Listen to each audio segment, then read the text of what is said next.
Hello, welcome to Crimson Noir. New Year's festivities in the village always carried a peculiar charm, less about grandeur and more about reassurance.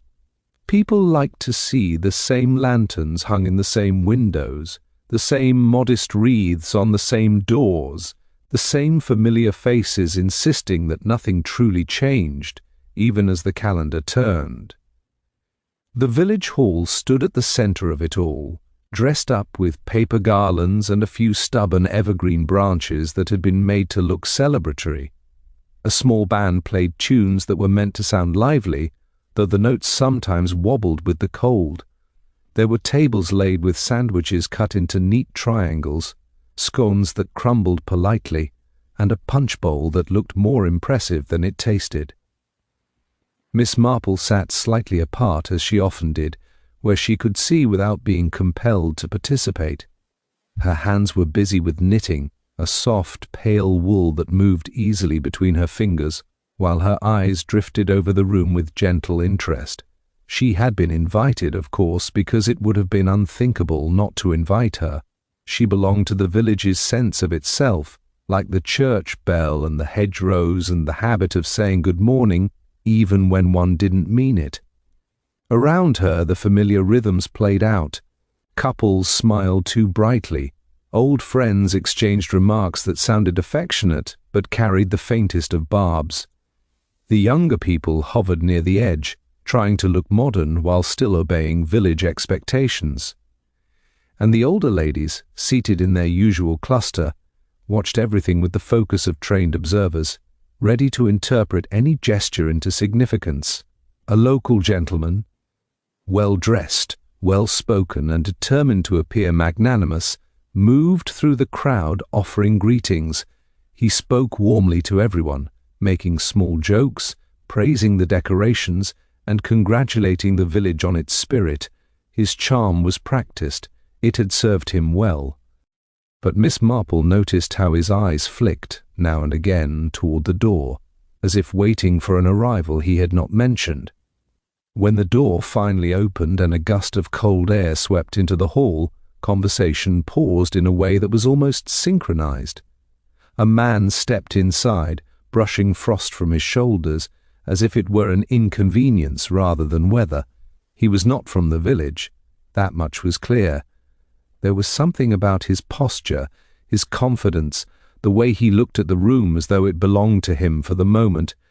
He smiled as people turned toward him, but it was not quite a friendly smile. It was the smile of someone who enjoyed being observed. "There you are," the well-dressed gentleman said, sounding relieved and annoyed at once. "I wondered if you'd come." "I don't miss things," the newcomer replied lightly. His voice carried well, and he did not lower it for politeness. Especially not beginnings. They're so instructive. A few people laughed, uncertain whether they were meant to. Miss Marple's knitting needles clicked softly. She watched the newcomer's gaze travel across faces, lingering on some longer than others. It was not a casual glance. It was the look of someone checking his collection. The band resumed its tune. People shifted, trying to restore cheer. The newcomer accepted a glass of punch, held it without drinking, and began to move through the hall with the ease of someone who had rehearsed the route. He stopped beside a woman who was known for her impeccable manners and her flawless reputation. He said something to her in a low voice. Miss Marple could not hear the words, but she saw the effect. The woman's smile stiffened, her fingers tightened around her glass, and her eyes flickered briefly toward the door as if measuring distance. The newcomer moved on. He spoke next to a middle-aged man whose laugh was loud and whose temper was quicker than he liked to admit. Again, Miss Marple did not hear the words, but she saw the response.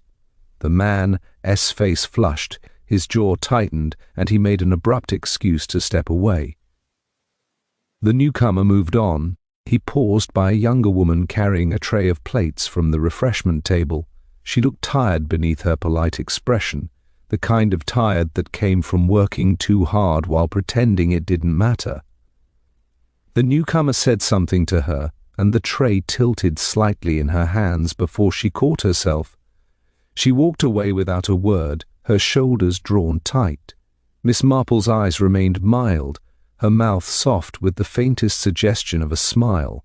People often assumed that if one looked harmless, one thought harmlessly. That assumption was useful. As the evening progressed, the hall grew warmer, louder. Coats were loosened. People began to dance with forced enthusiasm. The band played faster, pleased to be needed. The village tried to convince itself that this was still a celebration. But beneath the laughter, small fractures appeared. A sharp whisper at one table, a sudden silence at another, a glance that lasted too long, a hand that trembled while lifting a cup. Miss Marple noticed too how the newcomer seemed to thrive on it. He stood near the side of the room, watching as though the villagers were actors in a performance staged for his satisfaction. At midnight, someone announced that it was nearly time. Glasses were topped up. People clustered closer together, eager for the moment when the year would shift and offer them an excuse to hug and laugh and pretend that everything would be different. The well-dressed gentleman moved to the front, ready to lead the countdown. He smiled broadly, projecting warmth, yet his eyes kept darting toward the newcomer, who stood near the exit, unhurried, as though he had no interest in the new year at all. Miss Marple's knitting paused for a moment as she watched the newcomer turn his head slightly, listening to something beyond the room. Then he slipped quietly out through the side door, moving with the confidence of someone who knew the building well enough to find his way in the dark. No one noticed at first. They were too busy gathering, too busy holding glasses, too busy preparing their faces for joy. A few moments later, the younger woman from the refreshment table followed, moving as if she had been compelled. She glanced quickly over her shoulder before stepping out. Her expression was not curious. It was resigned. Miss Marple set down her knitting, carefully placing it in her bag as though she were merely tidying. She rose slowly, adjusting her shawl. No one paid attention to her. They rarely did, unless she spoke. The countdown began, voices rising together. 10, 9, 8. Miss Marple moved toward the side door, her steps unhurried. 7, 6, 5. Outside, the cold air struck her cheeks. The village lane lay quiet, the hedges dark against the frost. Somewhere behind the hall there was a low murmur of voices, one confident, one strained. 4, 3, 2. Miss Marple rounded the corner. A figure stood close to the stone wall behind the hall, half hidden in shadow. Another figure faced him, hands clenched, shoulders tight. 1. Then came the sound, dull, heavy, final. Not the crack of fireworks, not the cheer of midnight. A thud, as something struck and something fell. Inside the hall, the villagers shouted, "Happy New Year!" and raised their glasses. Outside, Miss Marple stood still in the darkness, her eyes calm, her mind already noting what others would miss. The angle of the fallen body, the way the second figure recoiled not in shock but in calculation, and the terrible quiet that followed, as if the night itself had decided to hold its breath. For a moment Miss Marple did not move. The sound had been unmistakable, not sharp like a snap of wood, but heavy, as though something solid had met something softer and prevailed. In the thin light spilling from a high window, the man on the ground lay at an awkward angle, his coat spread open like a dark wing. The second figure stood over him, rigid, as if waiting for the body to correct itself and stand up again. A cheer burst from inside the hall, bright and careless, followed by the first line of a song. The contrast was so absurd that Miss Marple felt the same sensation she sometimes had when a teacup shattered, a sharp awareness that the ordinary had been interrupted. The standing figure took a step back. Miss Marple could not see the face properly, only the outline of a jaw and the pale oval of a collar. The person's hands moved quickly toward the fallen man's pockets. then halted, listening as the singing inside grew louder. Miss Marple spoke in her mild, apologetic tone. "Dear me," she said, "you've dropped him." The figure was startled. For an instant there was pure panic. Then the voice that answered was controlled, low and strained. "Go back inside." It was a woman's voice. "I think," Miss Marple said gently, "that we ought to see if he's hurt. He's—" The woman swallowed, and the word changed. "He's drunk. He slipped." Miss Marple stepped closer, unhurried, her eyes on the ground rather than on the woman. The frost near the wall was scuffed, and a small patch of grit showed through. Beside the man's head lay a stone, darker than the others, its edge damp. Miss Marple looked at the man's hands, splayed open, fingers slightly curled as if he had tried to grasp for something and failed. The woman's breath hitched. "Please," she said, "you don't understand." "Oh, I understand a great deal," Miss Marple replied, "but I never assume I understand everything."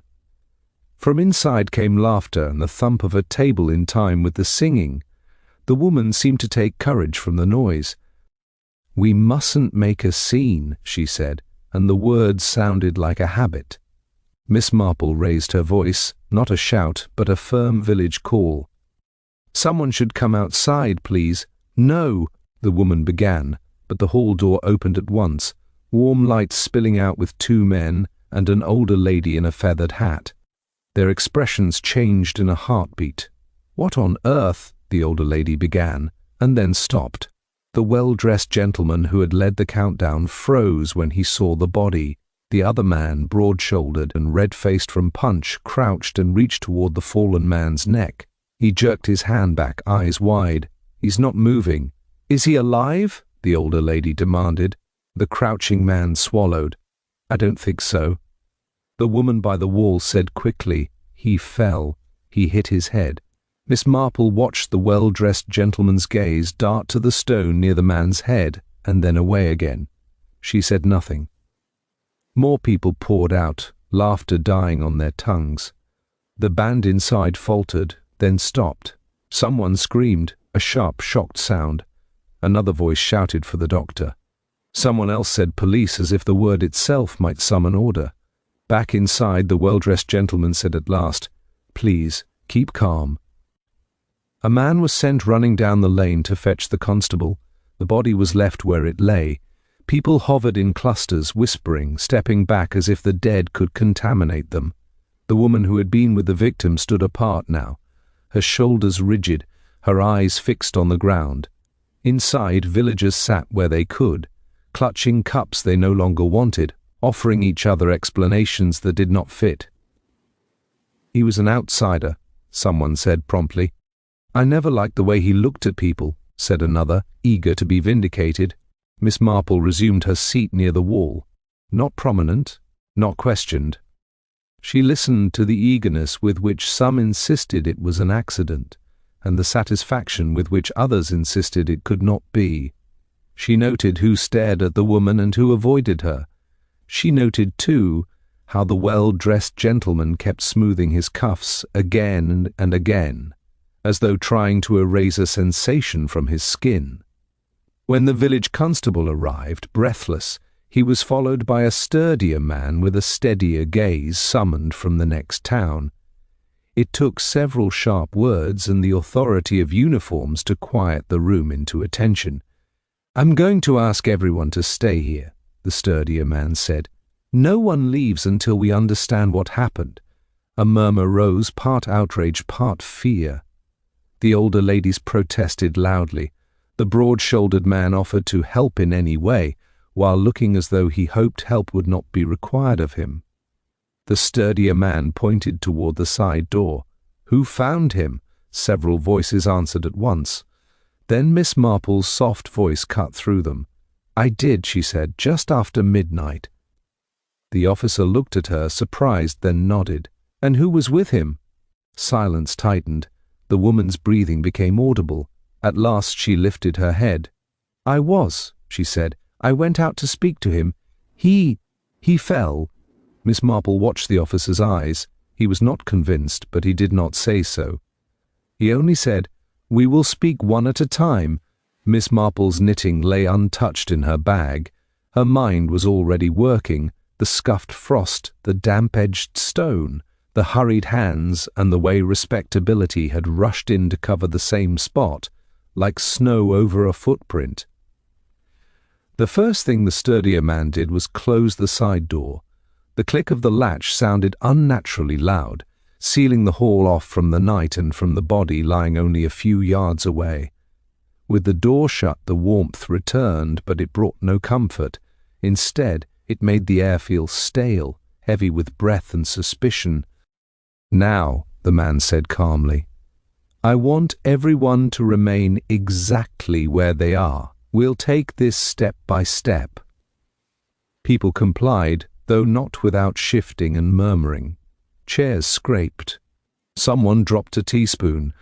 The older ladies drew closer together, their faces alive with fear and anticipation in equal measure. The band members sat frozen with their instruments in their laps, unsure whether they were witnesses or merely furniture. The woman who had been outside stood apart, her back straight, her hands clasped so tightly the knuckles shone white. She did not look at anyone. Miss Marple noticed that her shoes were damp at the hem, darker than they should have been from frost alone.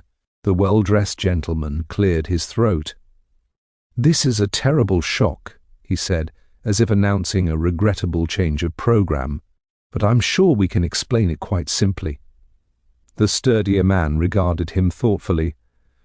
"Simple explanations are best," he agreed. "When they're true." A ripple of discomfort passed through the room. The village constable hovered near the door, notebook in hand, his eyes darting from face to face. He looked relieved when the sturdier man took charge again.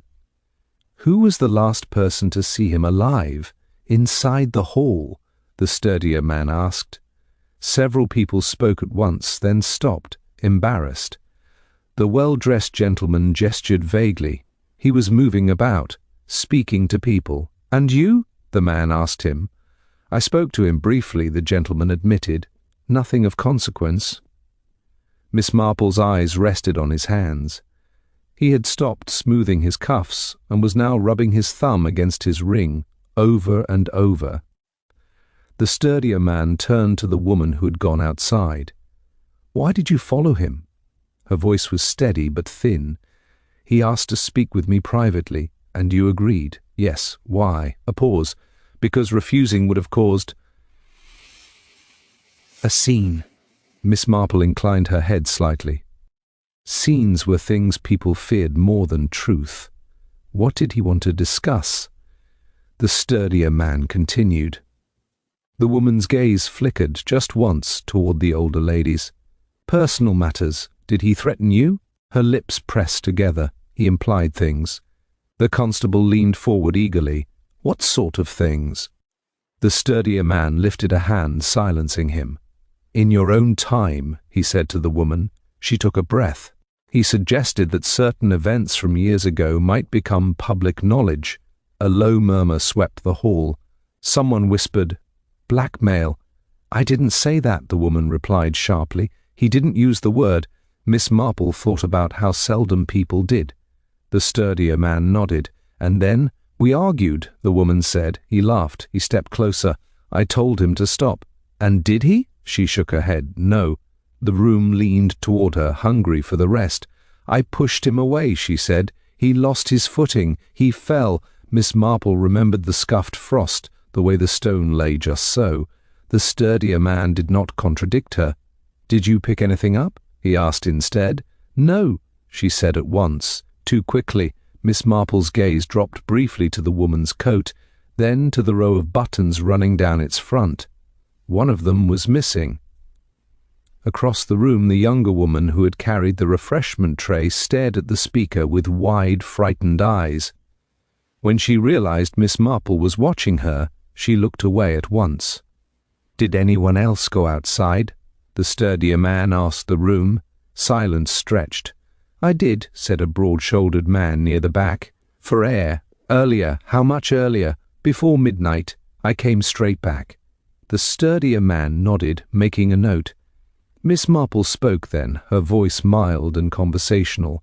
"It's so easy to lose one's balance in the dark," she said, "especially if one isn't dressed for the cold." Several heads turned toward her, startled by the interruption. The sturdier man smiled faintly. "You notice something, miss?" "Oh, nothing at all," Miss Marple replied pleasantly. "Just a general observation." The well-dressed gentleman frowned as though the room had momentarily slipped out of his control. "I think," he said firmly, "that we should all remember how distressing this is. We mustn't leap to conclusions." "No," the sturdier man agreed. "We mustn't." He gestured toward the side door.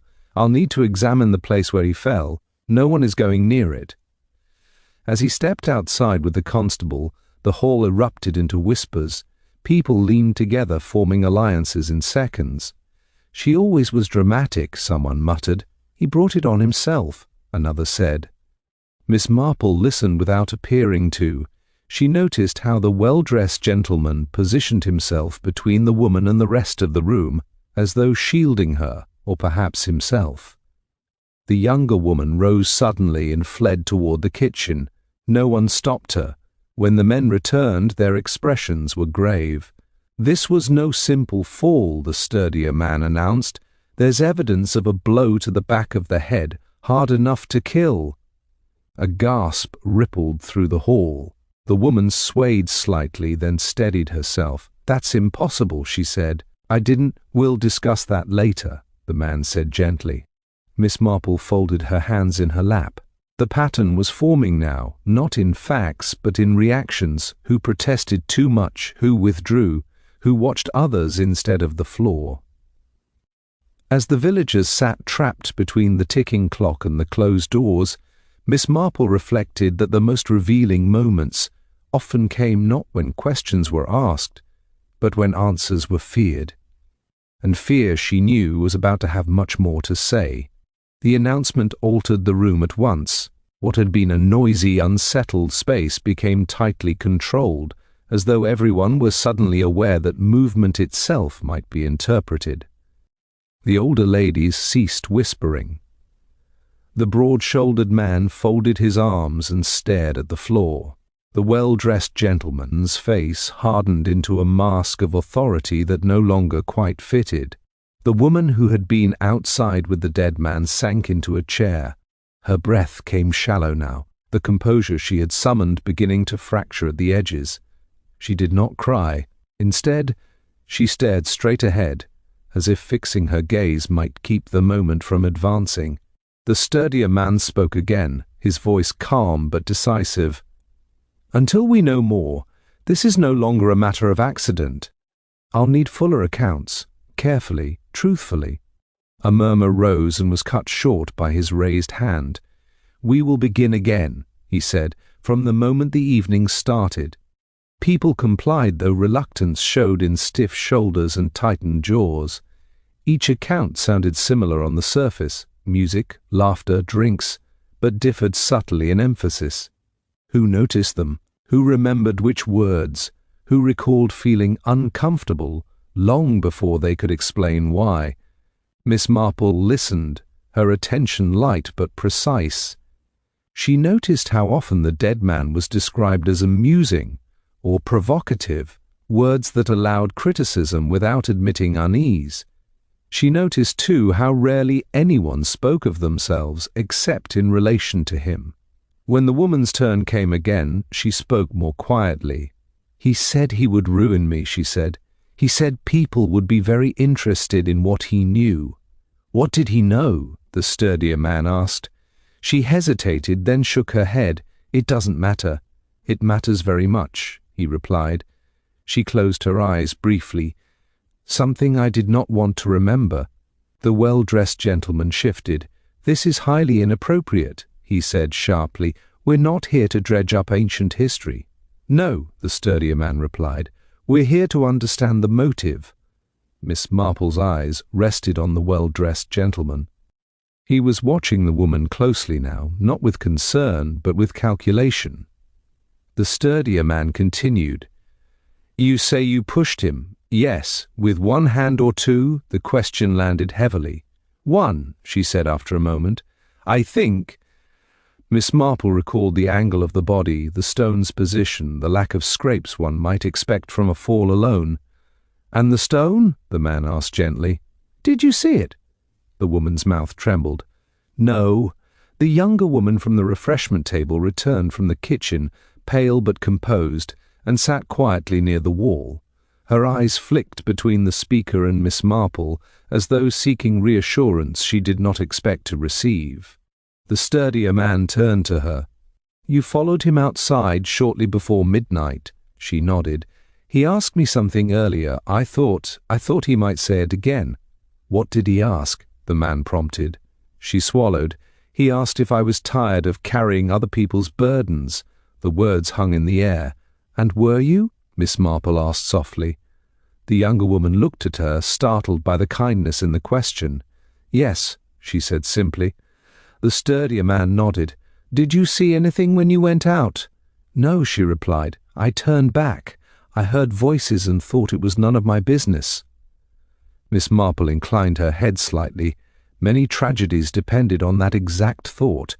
The examination continued, methodical, unyielding. The broad-shouldered man admitted he had disliked the visitor at once. The older ladies recalled sharp remarks that had unsettled them. One man remembered seeing the well-dressed gentleman speaking heatedly with the victim earlier, though he could not recall the words. The well-dressed gentleman responded with practiced indignation. "We disagreed about nothing of consequence." Miss Marple observed the way his voice rose on the final word. At last, the sturdier man stepped aside with the constable to confer quietly. The room waited, suspended. Someone coughed. The clock ticked loudly, each second stretching itself thin. Miss Marple shifted in her chair and allowed her knitting bag to rest more visibly at her feet. She reached into it, appearing to search for her needles, and instead touched the small object she had slipped inside earlier. A button, dark, smooth, broken clean from its thread. She did not remove it, she merely confirmed its presence, then closed the bag again. The sturdier man returned. "We'll be remaining here until morning," he announced. "I've sent for additional assistance. No one is leaving." A wave of protest began and died quickly. "We are not accusing anyone yet," he added, "but we are no longer assuming innocence." The woman who had been with the victim bowed her head at that, as though the weight had become unbearable. The well-dressed gentleman placed a hand on the back of her chair, a gesture that might have been supportive, had it not looked so possessive. Miss Marple rose slowly. "I do hope," she said mildly, "that someone will make sure the doors are properly latched. It would be a shame if the cold crept in and disturbed everyone further." The sturdier man smiled faintly. "Of course." As people settled into an uneasy arrangement for the night, Miss Marple took her seat again, hands folded neatly. She felt no urgency to speak. The evening had already revealed far more than it intended. She thought of the visitor, smile, of his careful choice of words, of the way he had applied pressure without ever raising his voice. She thought of the woman's fear, sharpened by pride and cornered by exposure. Most of all, she thought of the button. Buttons, Miss Marple reflected, were such small things. And yet they held everything together, until suddenly they did not. The long night settled into something heavier than silence. People dozed in chairs, woke with a start, shifted their positions as though discomfort might disguise anxiety. Lamps burned low, their light casting unkind shadows that exaggerated every movement. Outside the frost deepened, sealing the village into its winter stillness. Miss Marple remained awake. She sat with her hands folded over her knitting bag, her eyes occasionally closing but her attention never drifting far. She had learned long ago that waiting revealed as much as questioning, sometimes more. Fatigue loosened restraint, fear softened resolve.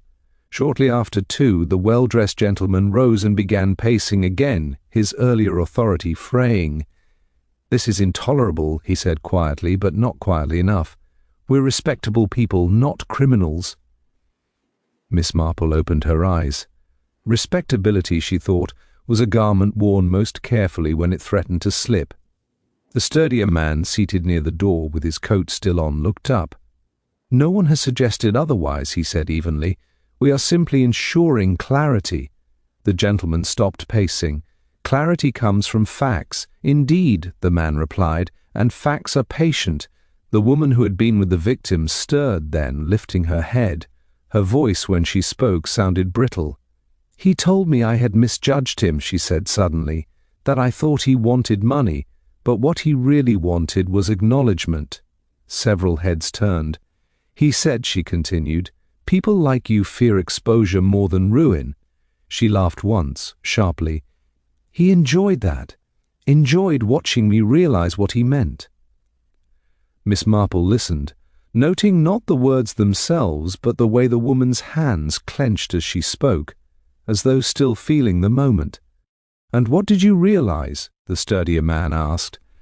"That he knew exactly how to corner me," she replied, "and that he would never stop." The well-dressed gentleman interjected quickly. "She was under great strain. Anyone might exaggerate under such provocation." Miss Marple's gaze rested on him. He did not see it. The younger woman near the wall spoke then hesitantly. "He said something similar to me," she admitted. "Not the same words, but the same idea." The room leaned toward her. "He said I carried other people's secrets," she went on, voice gaining strength, "that I was useful because I stayed quiet. He said silence was my greatest asset." Miss Marple nodded slightly. "Some people mistake silence for consent," she said gently. The younger woman's eyes filled with tears. "I was afraid," she said, "not of him, of myself, of how tired I was."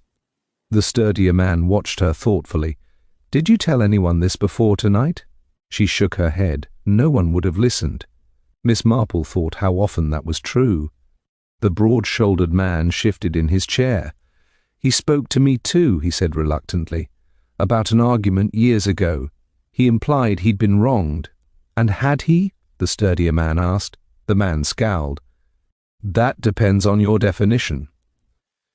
Miss Marple observed how each confession peeled back a layer, revealing not a single motive but a pattern.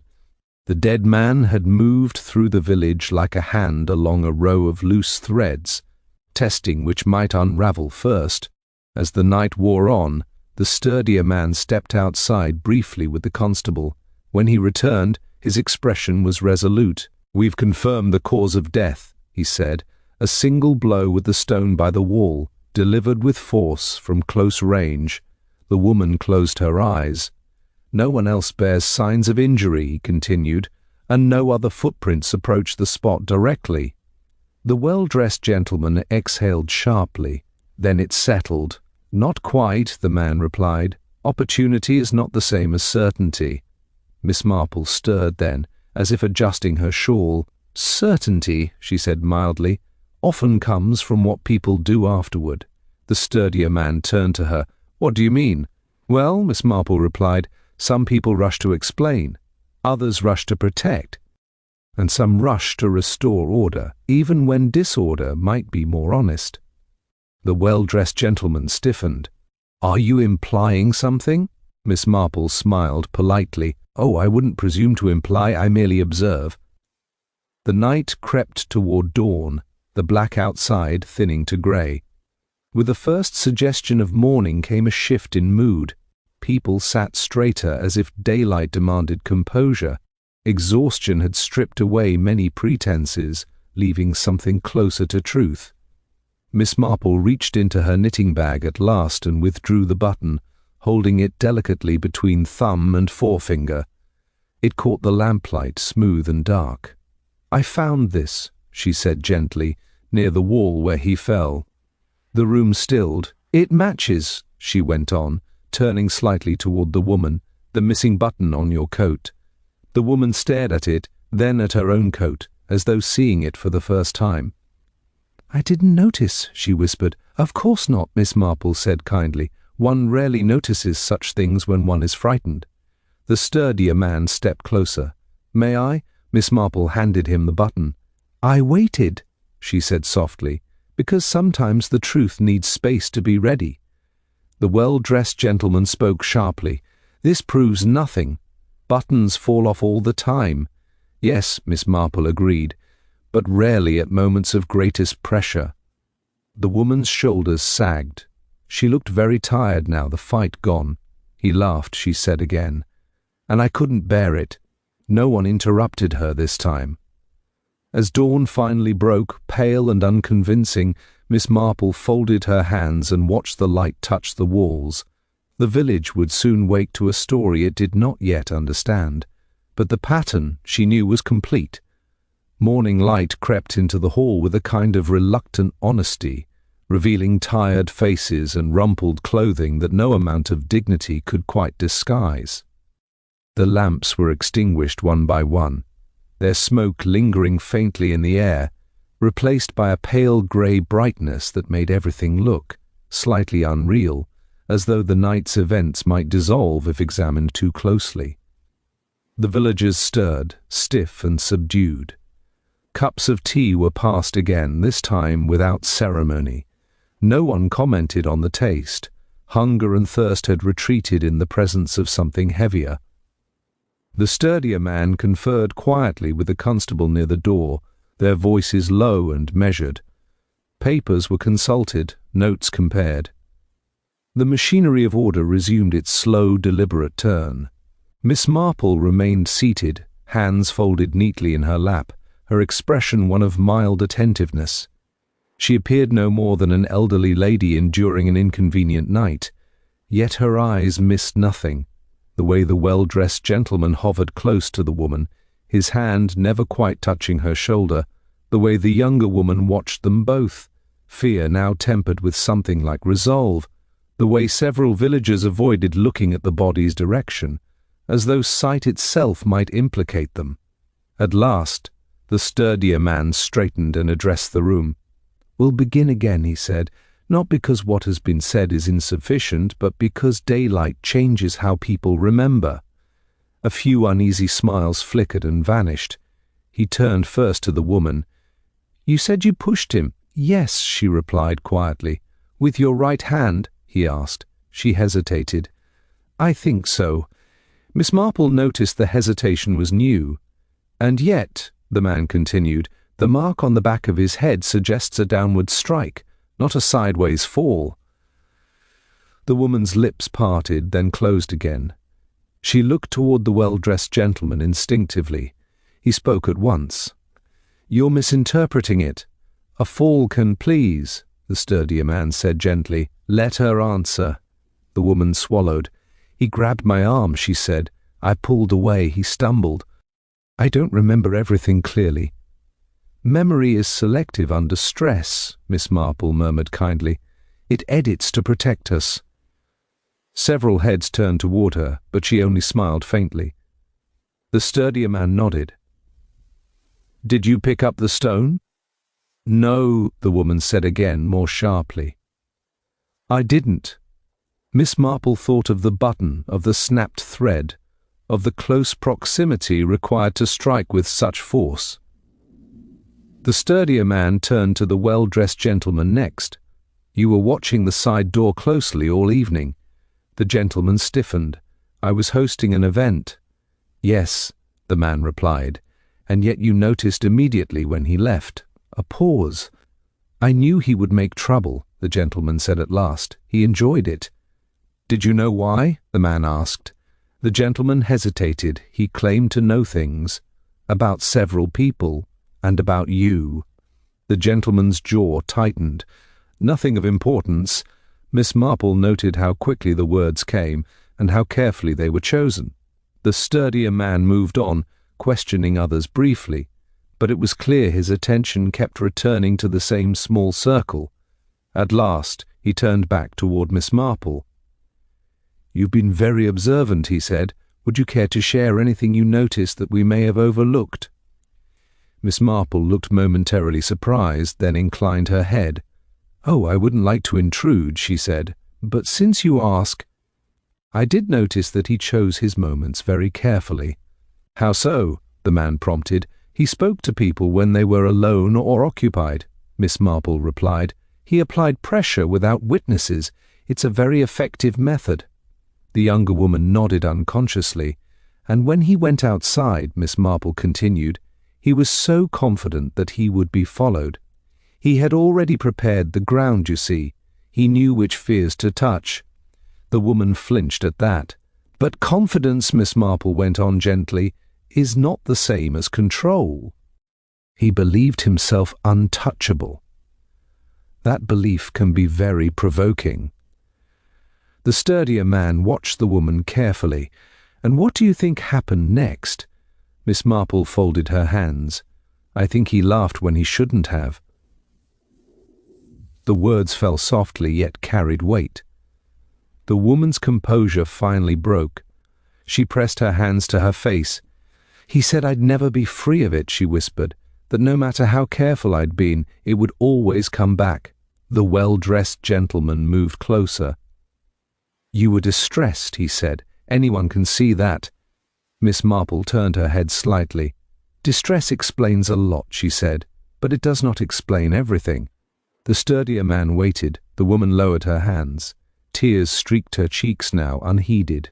"I wanted him to stop," she said, "just to stop." "Did you mean to kill him?" the man asked quietly.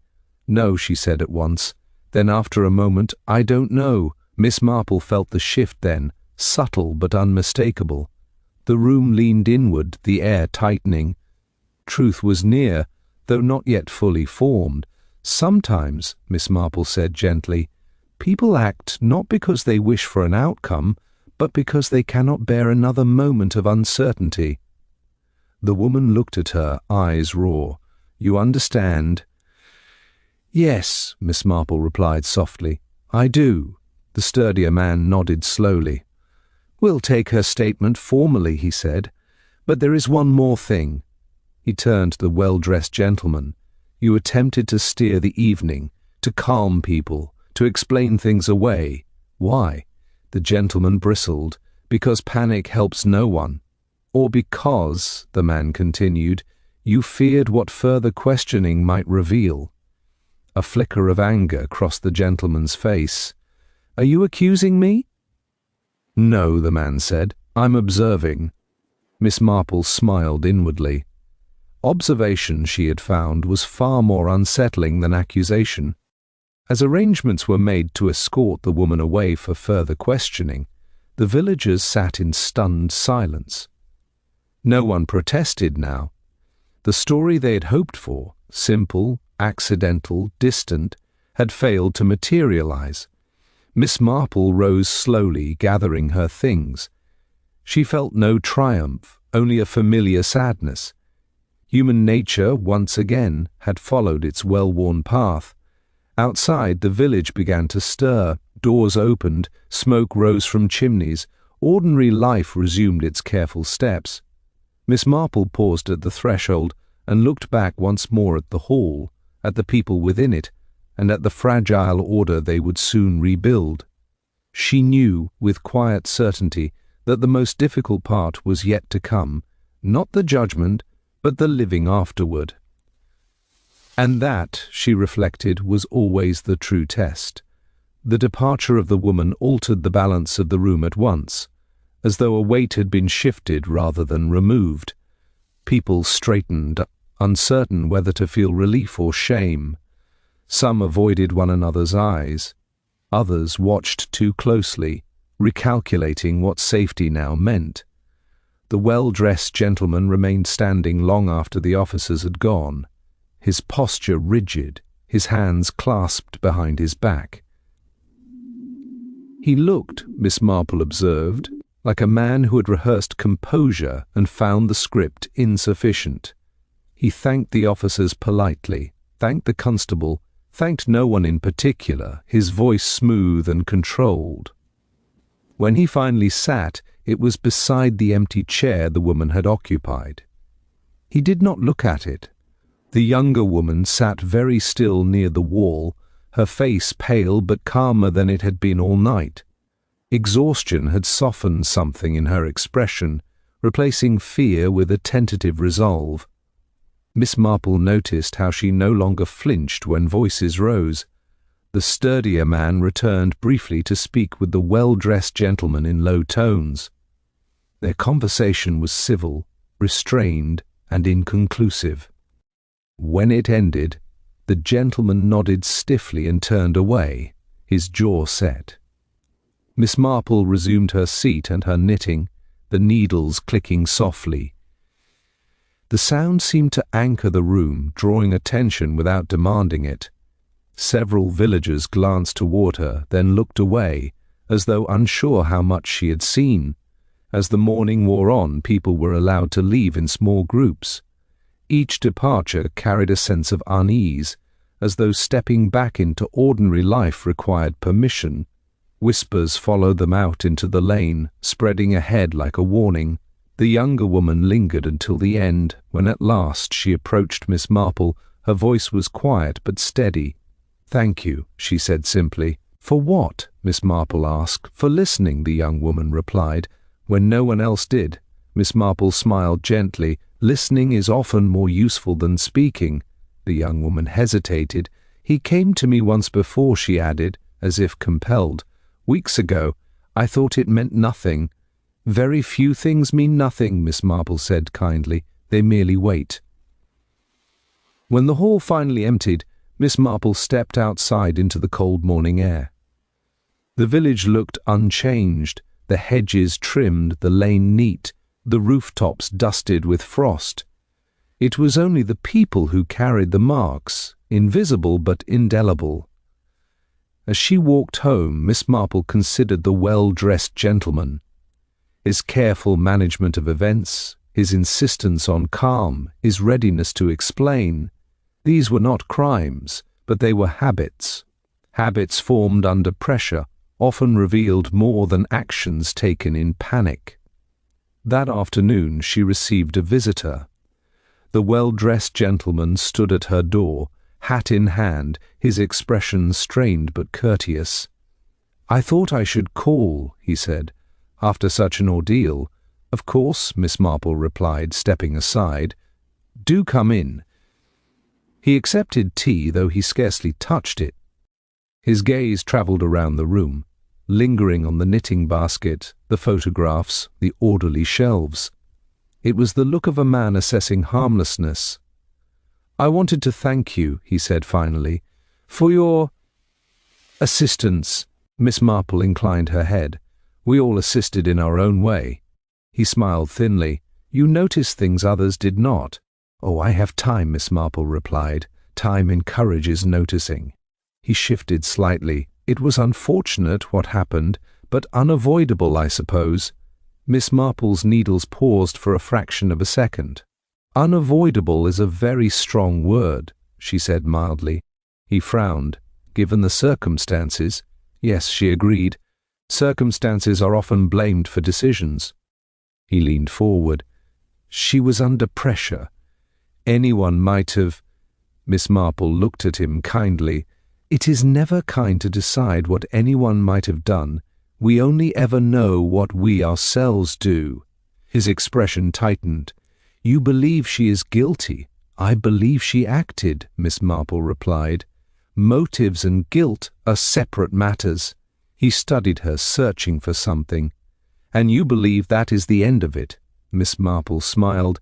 "Ends are rarely so neat." A silence fell between them, delicate and charged. At last he rose. "Well," he said briskly, "I must see to village matters. Order must be restored." Miss Marple escorted him to the door. "Order," she said gently, "is most convincing when it follows truth, not precedes it." He paused, his hand on the latch. "You imply there is more." "I imply nothing," Miss Marple replied pleasantly. "I only observe." After he left, Miss Marple sat for some time by the window, her knitting idle in her lap. She replayed the night carefully, not the obvious moments, but the small ones, the careful positioning, the deflections, the eagerness to soothe. The dead man had applied pressure, yes, but pressure alone did not explain everything that followed. Later, Miss Marple paid a quiet visit to the younger woman's former lodging, now empty. She spoke briefly with the landlady, listening more than asking. A few remarks were offered, seemingly insignificant. letters delivered and retrieved quickly, a visitor who did not wish to be seen, instructions given and obeyed. Miss Marple thanked her and returned home, her mind turning gently. That evening she sat by the fire, knitting once more. The pattern was simple, but she worked it carefully, correcting a mistake rather than hiding it. It struck her as an important distinction. She thought of the well-dressed gentleman's insistence on order, on appearances, on smoothing things over. She thought of how quickly he had intervened, how readily he had framed explanations before questions could settle. Miss Marple did not yet know whether his role extended beyond facilitation, but she knew with quiet certainty that his calm had been too practiced, his relief too conditional. Truth, she reflected, was rarely exposed by force. It emerged when people were allowed to reveal what they valued most: control, safety, or dignity. She set her knitting aside and poured herself a cup of tea. The village lay quiet outside, its confidence slowly reassembling. Miss Marple smiled faintly. The final shape of the matter had not yet declared itself, but it would, and she was prepared to wait. The days that followed were marked by an uneasy politeness. The village resumed its routines with determined efficiency, as though normality could be summoned by habit alone. Doors opened at their usual hours, greetings were exchanged at familiar corners, and the post was delivered with the same punctuality as ever. Yet beneath it all ran a current of restraint, a carefulness that had not been there before. Miss Marple noticed it immediately. She noticed who crossed the street to avoid conversation and who lingered too long, eager to talk. She noticed how certain names were mentioned and others avoided. Most of all, she noticed how the well-dressed gentleman seemed to place himself, once again, at the center of village life, offering reassurance with the ease of someone accustomed to being trusted. He organized a small meeting in the hall, ostensibly to thank everyone for their patience and cooperation. The tone was respectful, conciliatory, and forward-looking. He spoke of healing, of community, of the importance of moving on. Many nodded, relieved to be told what was expected of them. Miss Marple sat quietly near the back, hands folded, listening. She observed how carefully his words were chosen, how responsibility was spread thinly enough to be invisible. No blame was assigned, no questions invited. Afterwards, several villagers approached her with small confidence. One mentioned that the gentleman had been very quick to gather letters from the post-box on certain mornings. Another recalled seeing him speak sharply to the dead man earlier in the evening, though at the time it had seemed no more than irritation. Each remark, taken alone, meant little. Together, they formed a pattern that Miss Marple considered with gentle interest. One afternoon she encountered the gentleman again, this time in the lane. He greeted her warmly, as if nothing had passed between them but courtesy. "I trust you are well," he said. "Quite well, thank you," Miss Marple replied. "And you?" "Busy," he said, smiling. "As one must be." "Yes," Miss Marple agreed. "Being busy is often very useful." He laughed lightly, but his eyes sharpened. "You have been very quiet." "Oh," Miss Marple said, "I find that quiet allows other people to speak." He regarded her for a moment. "And have they?" She smiled pleasantly. "A little." The smile he returned did not reach his eyes. "It is important," he said carefully, "not to prolong distress unnecessarily." "Indeed," Miss Marple replied. "Prolonged distress can become quite revealing." He paused, then inclined his head and took his leave. That evening Miss Marple received a note requesting her presence at a small gathering the following afternoon. The well-dressed gentleman was hosting it, she learned, a modest affair intended to restore a sense of togetherness. Attendance, while not compulsory, was strongly encouraged. Miss Marple accepted. The gathering was held in the same hall, though arranged quite differently. Chairs were placed in a loose circle, tea served simply.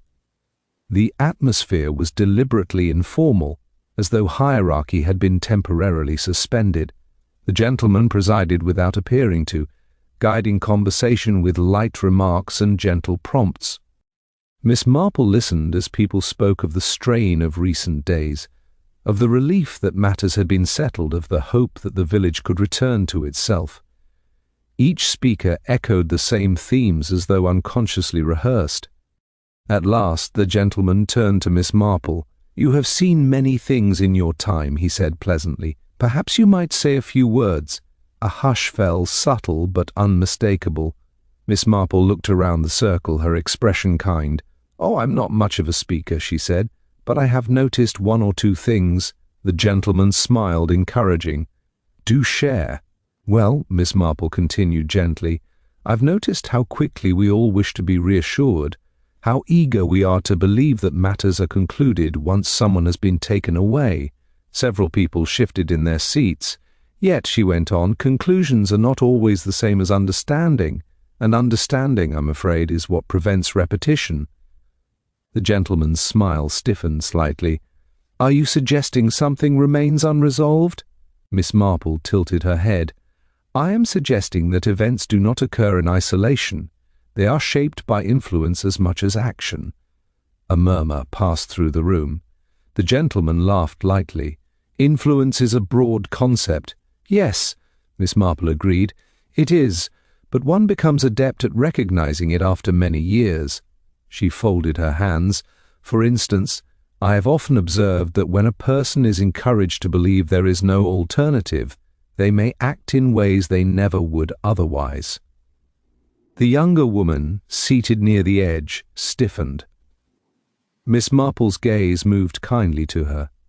"Pressure can be applied very gently," she said. "A word here, a reminder there, always with the appearance of concern." The gentleman interjected smoothly. "Surely you are not implying manipulation?" "Oh, no," Miss Marple replied. "Only facilitation." The room was very still now. "It interests me," Miss Marple continued, "how certain people step forward quickly to manage confusion, how they soothe, explain, arrange, how indispensable they appear in moments of crisis." She smiled faintly. "Such people are rarely suspected because they are so helpful." The gentleman's expression hardened. "This seems like an inappropriate forum." Miss Marple looked at him gently. "On the contrary, it is precisely the right one." She did not accuse him. She did not need to. The effect lay in the way eyes began to shift, in the subtle recalibration of trust. People glanced at the gentleman, then at one another, as though seeing familiar things in a new alignment. "I think," Miss Marple concluded softly, "that it would be wise for us all to consider not only who struck the blow, but who ensured that the blow seemed inevitable." Silence followed, heavy and thoughtful. The gentleman rose. "I believe," he said coldly, "that this conversation has gone far enough." Miss Marple inclined her head. "As you wish." But as people filed out, the mood had changed. Reassurance had given way to doubt. The gentleman's authority, once unquestioned, now rested on uncertain ground. Miss Marple walked home slowly, the winter air crisp against her cheeks. She felt no triumph, only the quiet satisfaction of having set something in motion. The final test, she knew, would come not from confrontation, but from reaction. People, when unsettled, revealed themselves far more clearly than when accused, and she intended to watch very carefully indeed. The village did not discuss the gathering openly afterward, yet its effects were unmistakable.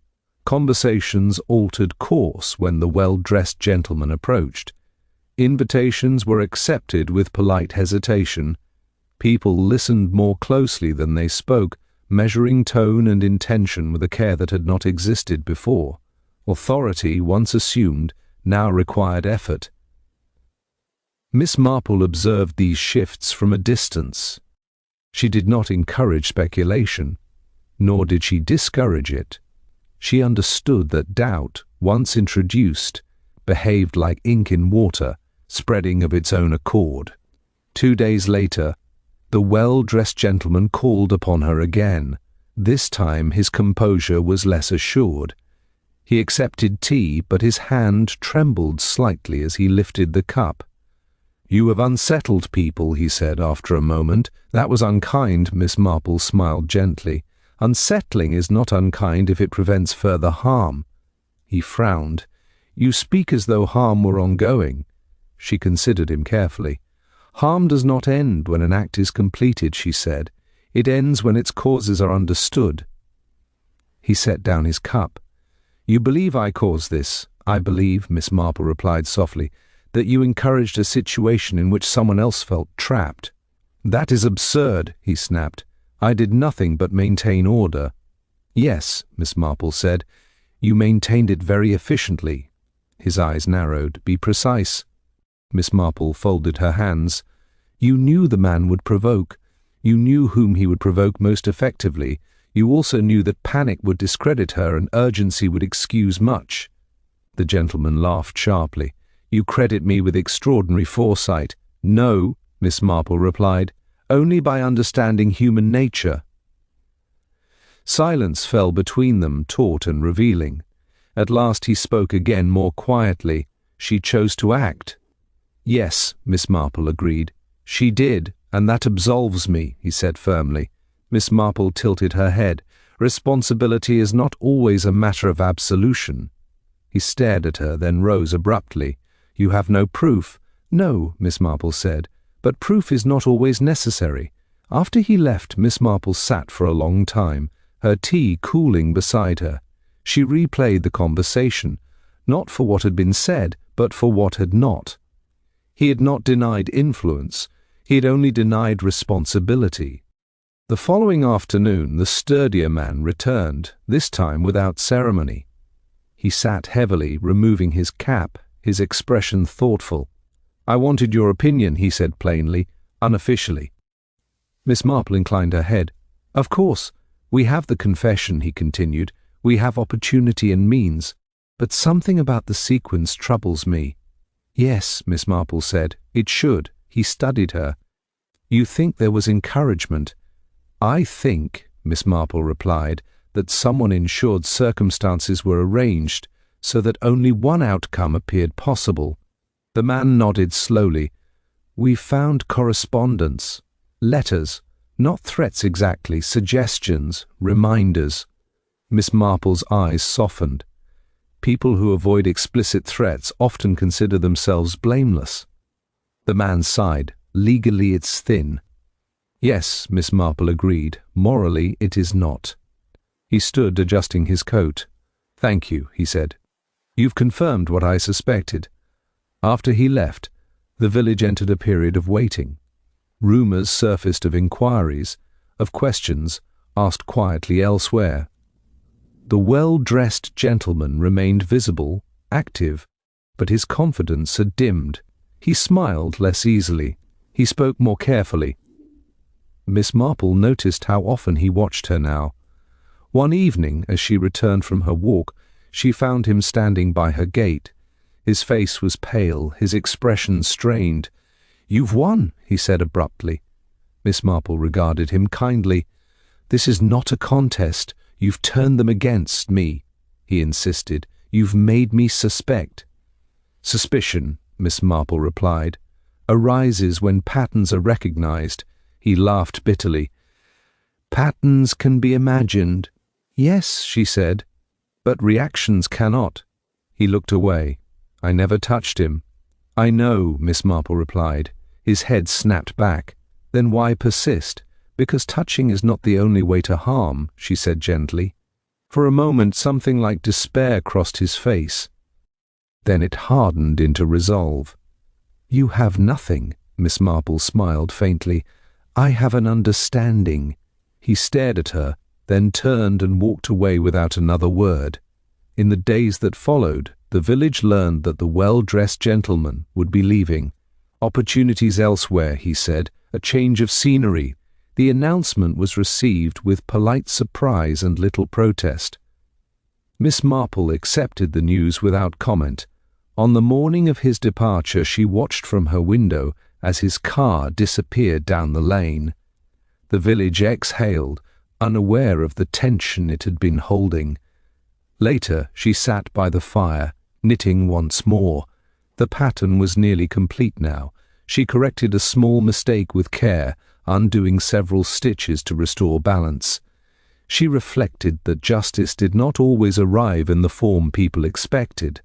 Sometimes it came as exposure, sometimes as an exile, sometimes merely as the removal of influence.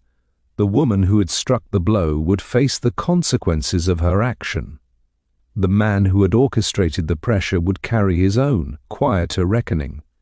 Miss Marple accepted both with equal gravity. As dusk fell, she laid her knitting aside and poured herself a cup of tea. The village lay calm outside, its rhythms restored, its lessons already beginning to fade. But Miss Marple knew better. Patterns, once recognized, did not disappear entirely. They waited, and she, content in her quiet vigilance, would be there when they emerged again. Spring unfolded fully at last, not with drama but with persistence. The hedges softened into green, the lanes lost their edge of frost, and the village settled into the quiet confidence of survival. What had happened was no longer spoken of directly. It lived instead in pauses, in changed routes, in the careful way certain names were never mentioned aloud. Miss Marple watched the season arrive from her window, a basket of mending at her feet. She had always found spring revealing. People imagined it as a time of renewal, but in truth it merely exposed what winter had concealed. The woman who had struck the fatal blow was gone now, absorbed into the machinery of consequence. News arrived occasionally, filtered and restrained, reporting compliance, remorse, and a future reduced to routine. The village received these updates with solemn nods, relieved that responsibility had been neatly contained elsewhere. The well-dressed gentleman was gone as well, his departure swift and quiet. He had left no forwarding address, only vague assurances of opportunity and necessity. His absence was remarked upon politely, then accepted with surprising ease. Authority, Miss Marple reflected, was rarely missed once its pressure lifted. Life resumed its patterns. The hall hosted dances again. Tea was poured without tension. Laughter returned, cautious at first, then freer. The village congratulated itself on its resilience. Miss Marple did not interfere. She rarely did once matters had reached their natural close. Her role was never to linger at the center of events, but to observe their consequences. One afternoon, she was visited by the sturdier man, now in plain clothes, his manner relaxed. He brought no official purpose, only conversation. They spoke of the weather, of the village, of nothing in particular. At last, he rose to leave. "You were right," he said simply. "About influence." Miss Marple smiled. "Influence is easier to apply than force, and harder to prove." He nodded. "It won't be pursued further." "No," she agreed, "it rarely is." As he left, she returned to her chair by the window. The lane lay empty, sunlight catching on dust and leaves. Children passed, their voices bright, unconcerned. The world, indifferent to resolution, continued. Miss Marple picked up her knitting and worked steadily, undoing a small mistake she had allowed to pass earlier. She preferred things to be correct, even if it required retracing one's steps. It was a habit she found increasingly useful. She thought of the dead man, of his certainty that knowledge granted immunity. She thought of the woman's fear, sharpened into action by pride and desperation. She thought of the gentleman's careful arrangements, his belief that control absolved responsibility.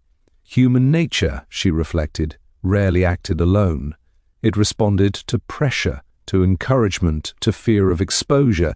Blame was easy to assign when a single hand struck a blow. Responsibility was less comfortable when spread across many influences. The village would not examine that distinction.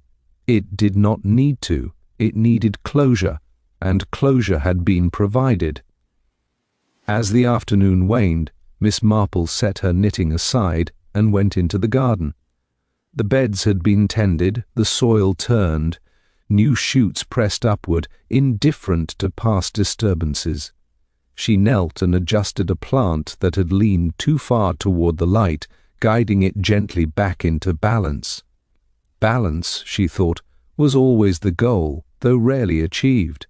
Later, as evening settled, she sat by the fire with a cup of tea. The house was quiet, the kind of quiet that did not demand attention. She allowed herself a moment of reflection, not on triumph, but on understanding. Justice, she had learned, was not a single event. It was a series of recognitions, some public, some private. The woman would live with her action. The gentleman would live with his influence. The village would live with its silence, though it would not name it as such.